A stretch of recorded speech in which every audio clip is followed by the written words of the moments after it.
There have been a number of outstanding pieces in the Players' Tribune since its launch, but few as colorful and entertaining as Thursday's entry from Gerard Pique.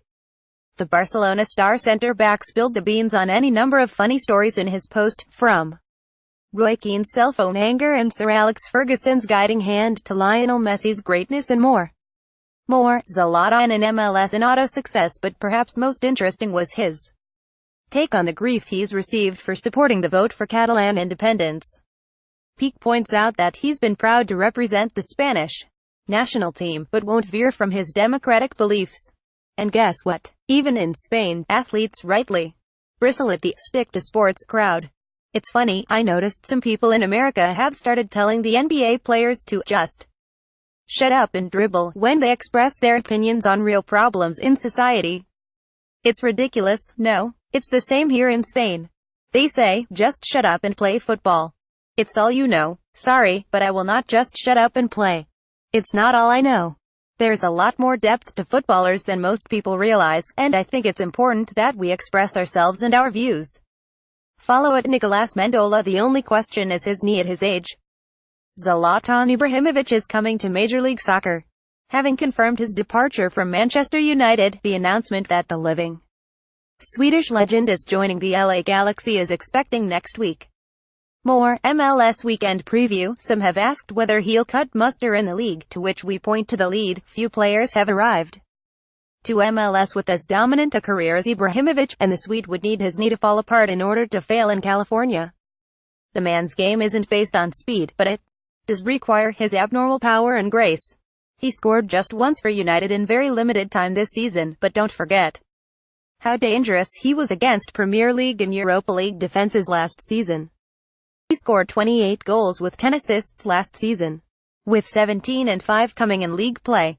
He was suspended for 3 matches and injured for 7, meaning this is a 20-goal Premier League scorer arriving in MLS within a calendar year of doing so. Try putting his resume in perspective. Didier Drogba was extremely good for Montreal, but a half-decade removed from his last double-digit goal play season. Don't forget that Drogba bagged 11 in 11 to start life on our shores. Robbie Keane was about the same time removed from his run of 10-plus goal seasons in the Premier League. He was good for LA. The only risk here is that Ibrahimovic never gets healthy and LA takes a bit of a loss on his salary, one which is at least partially negated by the sheer number of Ibrahimovic Galaxy jerseys sold. Entering this season, Ibrahimovic had failed to score 15 goals once since 2006. He also had a fairly religious assist output 10 most years. With names like Alessandrini, Camara, and Dos Santos, this should be a stand-up double if not a homer for LA and for MLS. Plus the vicious looks after teammates miss him badly with a pass, let alone the press conferences and paparazzi hits. This should be a lot of fun.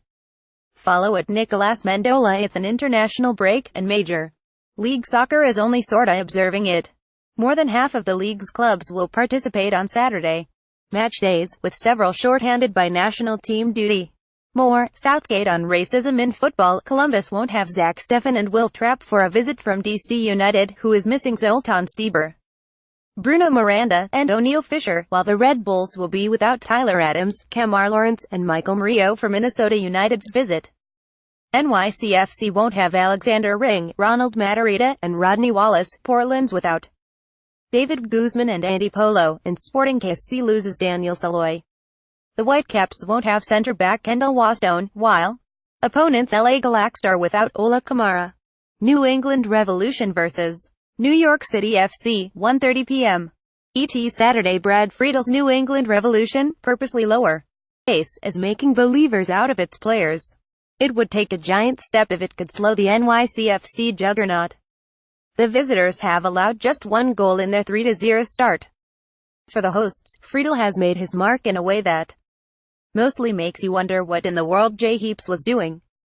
Bunbury pointed to a fine system in the locker room, increased accountability, how Friedel posts the starting 11 on game day, and occasional 2-a-day training sessions, which never occurred in the forwards' 4 years under Heaps. I think it unifies the team, Bunbury said. The broad sense of professionalism, it's about having respect for each other and making sure you are held accountable in every part of this club. Never occurred under Heaps. Woof. FC Dallas vs. Portland Timbers, 3:30 p.m.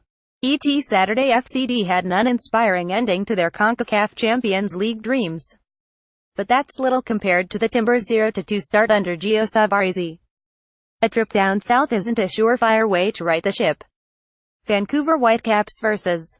LA Galaxy, 10 p.m. ET. Saturday. A long trip up north is only made worse by a laundry list of injuries for Siggy Schmid's Galaxy.